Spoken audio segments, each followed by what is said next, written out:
โดยสบายดีโดยสบายดีสบายดีสาวโสดแล้วก็สบายดีFCนำเนาะวันนี้ก็มาหาน้องอัน แนะนำตัวใหม่เนี่ยดู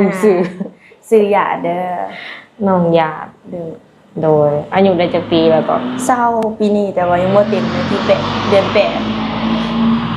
19 ปีไปสิเข้า20เนาะโดยเป็นแนวใดหลังจากเปิดใจก็มีคนเข้ามาคุยอยู่ก็แบบว่าแต่ละคนที่เข้ามาคุยก็โอเคอยู่บ่เลยก็โอเคอยู่ก็ยังคุยนำกันอยู่บ่ปัจจุบันก็คุยอยู่แชทอยู่นำบัดนี้นะมีบ่คนที่ว่าเพิ่นเข้ามาแล้วเพิ่นก็หายไปเนาะก็มีอยู่แต่บางคนเขาก็บ่เข้าใจเขาเฮ็ดงานเขาเลิกงานดึกเพิ่นก็สิคิดประมาณแบบว่าเป็นหยังคือบ่มีเวลาให้เพิ่นสิบ่แม่นโอ้ที่จริงแล้วนี่เลิกเวียกดึกแม่นแสบตาบ่นอนอิ่มอยู่บ่เลยบางมื้อก็แบบมันนอนกลางเว้นนอนบ่ค่อยหลับนอนประมาณ 11:00 นหรือว่า10:00 นก็ตื่นแล้วมันเจ้าได้พักผ่อนนี่ประมาณจักชั่วโมงก็ประมาณหลายชั่วโมงก็แล้วแต่ประมาณค่ะว่าโรงเรียนเรา12:00 นแล้วแต่เฮาสิตื่นนะเปิดห้านก็คือกันแต่ปกติเปิดห้านก็3:00 นแต่เฮาก็ต้องตื่นก่อนหั่นนะมานอนบ่หลับมันนอนบ่หลับเองมันบ่ลึกเนาะเวลาพักผ่อนนี่ก็คือหลายอยู่ค่อนข้างว่าหลายอยู่แต่ว่านอนบ่หลับงั้นอยู่ข้างบนนี่แบบว่ามีเสียงรบกวนหลายบ่แบบได้ยินเบิดบ่เสียงรถเสียงรางบ่ได้อ๋อเป็นแบบว่าห้องโล่งห้องพนักงานเลยบ่แม่นนอนร่วมกันบ่นอน2คนได้กับอันผู้ใดพนักงานผู้นอนกับพนักงานคือกันแม่นแต่ว่าแต่ยังเห็นงานคือเก่าคือเดิมโดยใกล้สิฮอดสงกรานต์แล้วเด้นี่เนาะแม่มีนัดเดทอยู่ไสบ่อันนี้บ่มีเด้โดยยังบ่ทันมีเดทมีนัดเนาะแม่นสำหรับคนใหม่ที่ว่าเพิ่นก็ท่าคุยท่าหยังนำเฮาอยู่แบบบางคนเพิ่นก็อยากเข้ามาคุยจังซี่นะตอนนี้นี่เอาตรงๆนี่ยังหับเพิ่มบ่หรือว่าพอแล้วก็ได้พร้อมคุยยังแบบว่าหับคนเข้ามาคุยอยู่เนาะแม่นยังบ่ทันเลือกได้บ่ตอนนี้ได้ยังเนาะได้คือน้องเองนี่ก็พร้อมแต่งงานเลยแม่นล่ะวะตอนที่เฮาคุยกันก็พร้อมหางานถ้าเจอคนที่ถูกใจวันนี้นะเขาเพิ่นต้องเฮ็ดประมาณใดเฮาจังสิมั่นใจในโตเพิ่นเนาะก็พอแบบว่าจริงใจกับพ่อวันนี้นะแล้วก็เสียใจเวลาเฮ็ดเวียกอีกงานเสียใจเฮาแสดงว่าบ่มักคนแบบว่าเจ้าจี้จุกจิกได้นี่เนาะเนี่ยบางคนเพิ่นอยากให้เฮาแบบมีเวลาคุยกับเพิ่นหลายบ่แนวนี้บ่เนี่ยบางคนเขาก็แบบอยากคุยกับเฮาตลอดแต่ว่าเฮาก็บ่ค่อยมีเวลาเฮ็ดเวียกคือเขาเวียกนี่ก็ประมาณ 3:00 นบ่าย 3แล้วเนาะเนี่ยแบบข้างซ้ายตลอดเวลานี่บ่ได้บ่ ไปเสิร์ฟอาหารกับป้าโทรศัพท์ไว้แบบนี้นะอ๋อได้แบบมันก็บ่ได้มีแขกปานใดหานาง่ายๆก็บางมื้อคือเมื่อคืนนี่ก็บ่มีแขกเลยมีแต่อ้ายรุ่นอ้ายแบบเจ้าของร้านนะเขาเข้ามากินหั่นนะมันก็บ่ได้ค่อยมีแขกอันบางมื้อก็คือบ่มีลูกค้าเลยแม่นป้าตัวเงียบมีแต่สาวๆพากันเห็นยังบัดนี้แบบลูกค้าบ่เข้านั่งลิ้นโทรศัพท์เนี่ยนะมี FC เพิ่นถามเข้ามาว่าห้านน้องหลาตั้งอยู่ไสเพิ่นบ่อยากมาอุ่นนเนาะห้านน้องตั้งอยู่ยับวงเวียนลงมาแล้วก็ใกล้กับทางเข้าวงเวียนเวียดบนห้านจำนำเลยนะข้างๆกันเซโนเนี่ยเซโนสวัสดีมาเซโนก็อย่าลืมมาแวะน้องเด้อสงกรานต์นี่หรือว่าสิมาเที่ยวมาหามาลิ้นน้ำน้องก็มาได้ยินดีต้อนรับทางห้านเฮา โดย สงกรานต์นี่ก็บ่ได้ปิดบ่ซะ ก็หยุดแต่ก็สิมีแบบมือหยุดแหน่มือบ่หยุดแหน่หั่นแหละ เออบ่ได้หยุดแบบว่า เรียนเลยบ่ได้หยุดเลย แบบนั้น ก็ยังบ่ฮู้ทางเจ้าของห้านเพิ่นบ่ฮู้แจ้งเพิ่นว่าให้หยุดแนวใด อืมว่าบ่สร้างบางทีสงกรานต์นี่เพิ่นอยากมาเล่นนั่นน่ะเนาะ อ๋อแบบนี้บอกก็ได้ทั้งห้านะยินดีต้อนรับเสมอวันนี้นะ โดย เขาที่เพียงนัดเวลาแบบมือนัดนำพามาสิมาหาน้องบอยจะได้น้องกะยินดีว่างต้อนรับวันนี้นะ อืมอาหารของเฮาอยู่ในห้างนี่มีแบบจำพวกใดแน่เนาะอะ กะซีมีทอดเอ็นงัวทอดลูกชิ้นทอดไวไฟนะทอดหมูแดดเดียว มี4อย่างนี่อาหารยังบ่เคยลงเพิ่มเนี่ย บ่หลายปานใดเนาะ เนี่ย ยังบ่ทันหลายปานใดแบบเป็นข้าวผัดแบบข้าวผัดแบบอีหยังประมาณนี้ อันนี้ ผัดผักบุ้งไผ่แดงแต่ยังบ่มีเนาะ ยังบ่มีเพราะว่าทางห้างเพิ่นก็ลงทุนหลายยังบ่ได้กำไรคืนมาหั้นนะคืนก็ยังบ่เคยเห็นเลย เลยแบบเปิดไปต่อไปหั้นนะเพราะห้างเฮาก็น้อยอยู่กลางชุมชนเนี่ยหั้นนะ อืมถ้าบ่ฮู้จักเอหลีเนี่ยบ่ฮู้ว่าห้างอยู่นี่เลยเนาะ เมียน มันน้อยแฮงเนาะทุกคนเวลาแนมมานี่คือถ้าบ่สังเกตเลยก็บ่เห็น แต่ก็เปิดไปก่อนเนาะในลงทุนเนี่ยเด้ เด้อ เจ้าก็สิกล้าว่าเฮ็ดเวียกนำเพิ่นต่อไปบ่หลังแบบมิดสงกรานต์แล้วกั อั น นนี้ ว่าสิลงไทยได้แบบว่ามีสงกรานต์นี่ อืม หาเงิน สิลงอีหลีบ่ ก็ถ้าเป็นไปได้ก็สิลงอีหลีหั้นนะแต่ก็คราวหนึงน่ะว่าสิลงแล้ว แต่เพิ่นแบบบ่มีคนอยู่หันแบบมันบ่มีคนมาอยู่นะเพราะว่าเงินเดือนมันก็น้อยเนาะบ่มีใครเสียกมาอยู่แบบนี้ แต่มันก็ตามเวียกตามงานที่ว่าแขกมันบ่หลายอะนะงานมันก็บ่นะ โดยทำอีทนี่เจ้าตัดสินใจลงแล้วและที่นี่นะเจ้าของห้านเพิ่นบ่มีคนเนาะ อืม ก็เลยต้องได้กลับมาอยู่เป็นแบบเด็กเสิร์ฟให้เพิ่นก่อน นี่ สามเพิ่นหาคนได้เนาะอืมเฮ็ดบัตรเฮ็ดเบอร์เตรียมไว้แล้วบ่ตอนนี้ อันนี้บ้านของเฮาแล้วกับ MOU ก็ปีนี้หรือปีหน้าปีนี้แหละสิเบิดแล้ว โดย เพอมันอยู่ได้2 ปีเลย MOU อ๋อลงไปไทยก็ไปเป็นนั่นเด็กเสิร์ฟคือเก่าบ่หรือว่าไปเฮ็ดงานสวนทุเรียนคือเก่า น่าจะเป็นเด็กเสิร์ฟเขาคือเก่านี่แหละ จนชุดเรียนน่าจะบ่ได้ไปแล้ว อืม คัน บ่เห็นเจ้าขึ้นต้นไม้บ่สวนทุเรียนน่ะ หรือว่ามันเป็นอันของคนอื่นน่ะนะ ก็เฮาก็ดูแลทุเรียนของเขาขึ้นแบบแต่งกิ่งแต่งนั่นแบบทุกอย่างอะไรเฮาเฮ็ดแบบเอาง่ายๆก็คือใส่พอกแบกปุ๋ยคือเฮาเฮ็ดนาเฮานี่แหละ อ๋อเจ้าขึ้นฮอดสวนทุเรียนแบบขึ้นฮอดต้นทุเรียนพุ่น ขึ้นเบิด บ่ได้แบบบ่ได้คิดย่านหรือว่ากระโตเฮาบ่ได้สั่นบ่ เพราะเฮาเป็นคนที่ว่าเป็นคนที่ขี้ดื้อหั้นนะเอาง่ายๆแต่น้อยแบบ ขึ้นมาเบิดแล้วอย่างเงี้ยกับต้นหมอกต้นไม้ เออเลยเลยอยู่ได้จักปีก็ อยู่สวนทุเรียนปีหนึ่ง โดยเลยเป็นอะไรคือตัดสินใจออกจากสวนทุเรียน อ๋อแบบเฮางานมันหนักแล้วเฮาสุขภาพเฮาบ่ไหวแล้วเฮาก็เลยขึ้นมาอยู่ไทย อืมมันเกินแฮงเฮาบ่ แม่แบบฉีดยาหั้นนะแบบบ่ฮู้แบบนั่นแหละ เออขออนุญาตถามแบบตอนนี้มีภาระหยังแน่ที่ว่าน้องดูแลอยู่ กะมีน้องส่งน้องเรียนแล้วก็สิมีใส่หนี้ให้พ่อหั้นนะ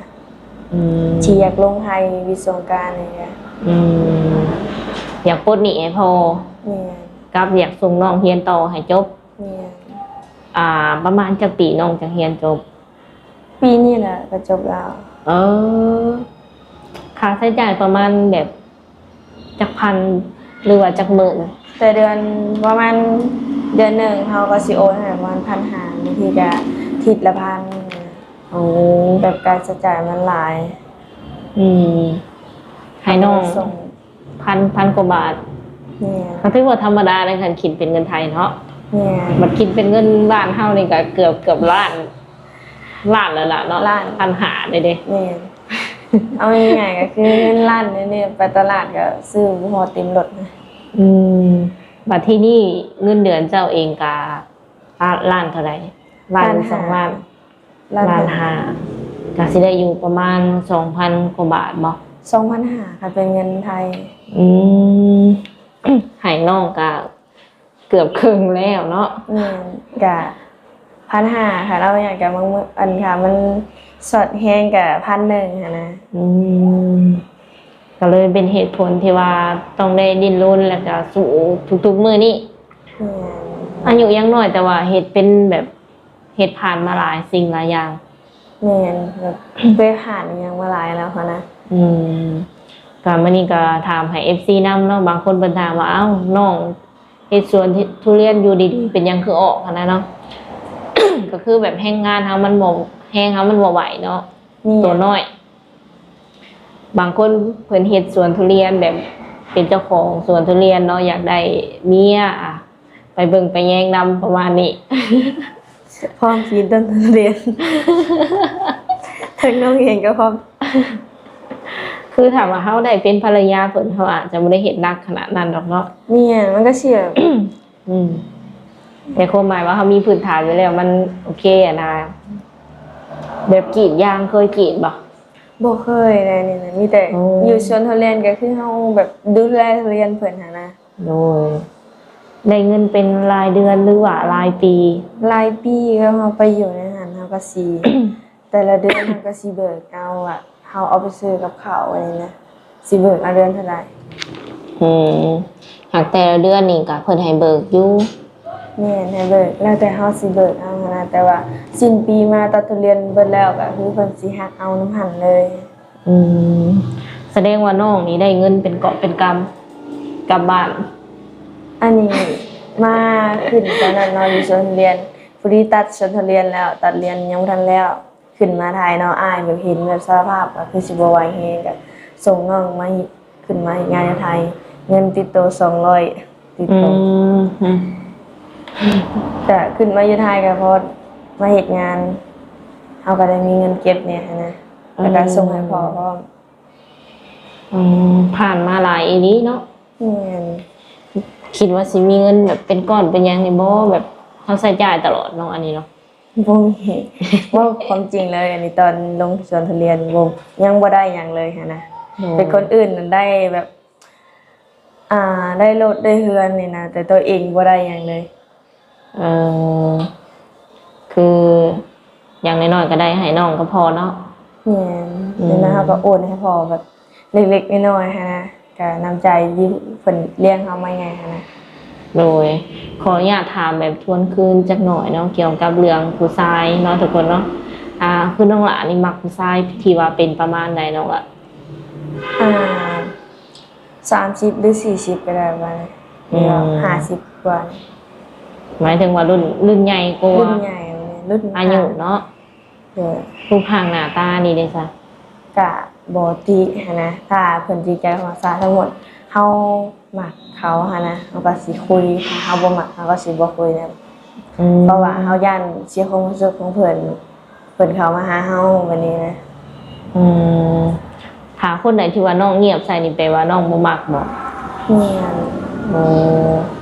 แบบเฮาเห็นแบบนี้ได้บ่สมมุติว่าเฮาบ่โอเคกับเพิ่นแล้วแบบว่าบอกไปตรงๆแบบนี้ได้บ่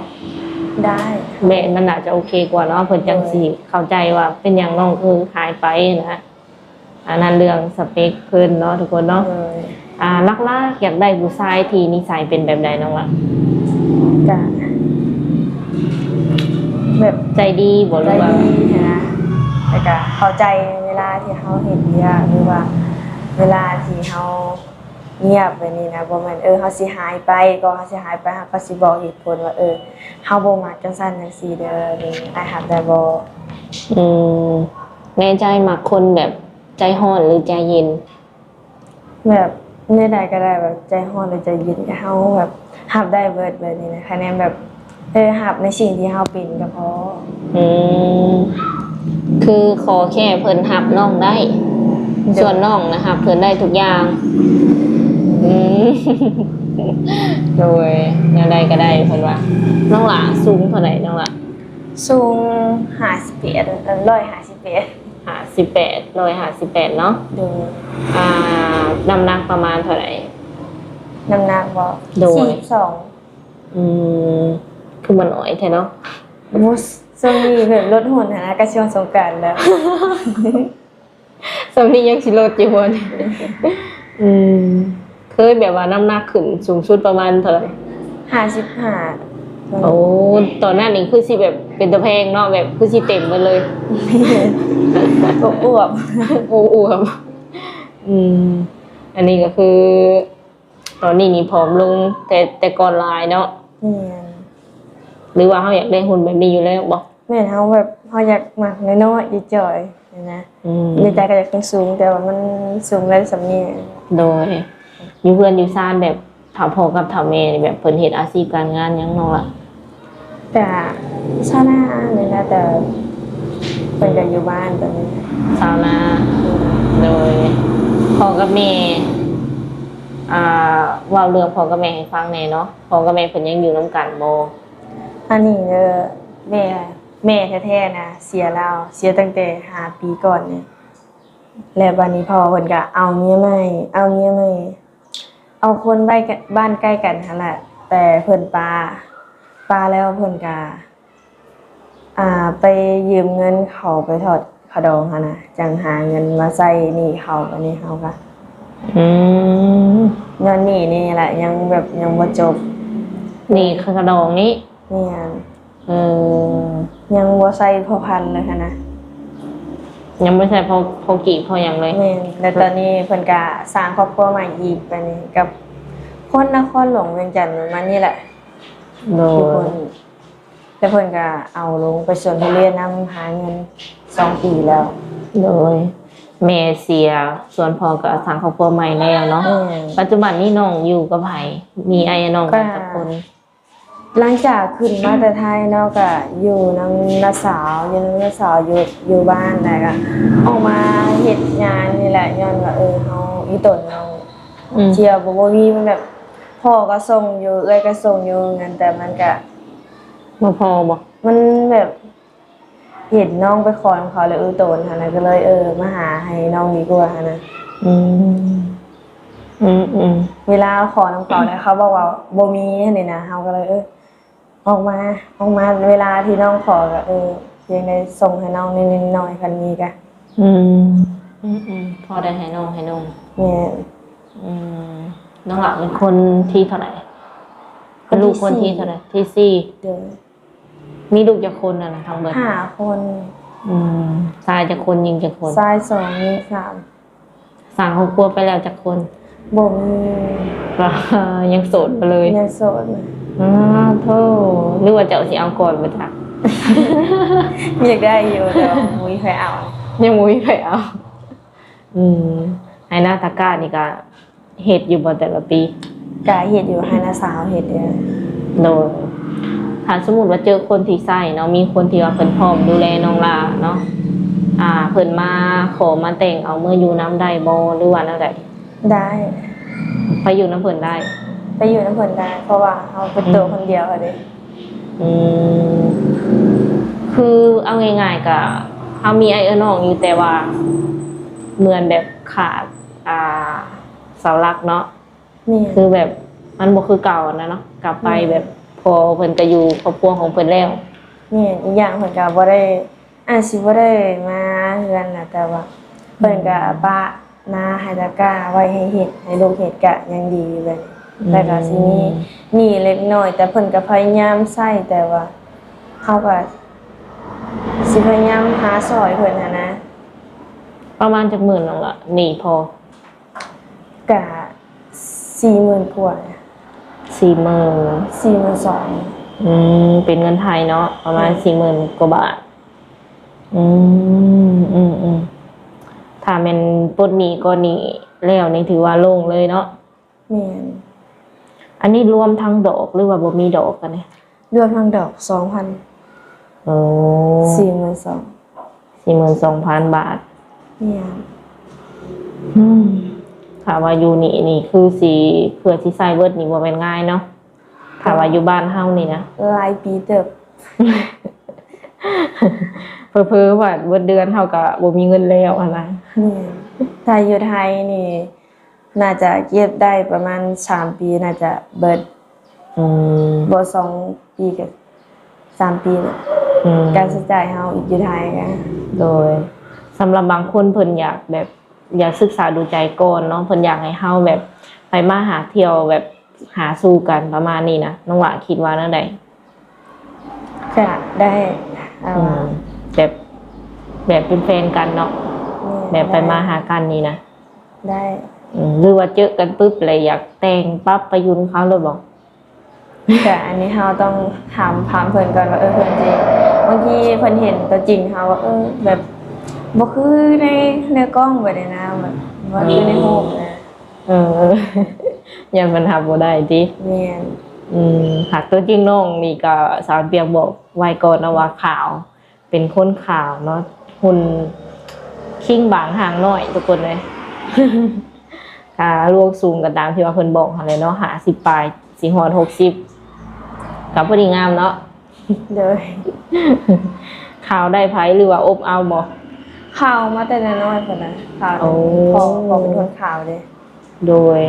ในที่นี่ถามว่าหนุ่มๆเพิ่นอยากทักมาเล่นน้ำในเฮ็ดแนวใดทักมาทางใดได้แน่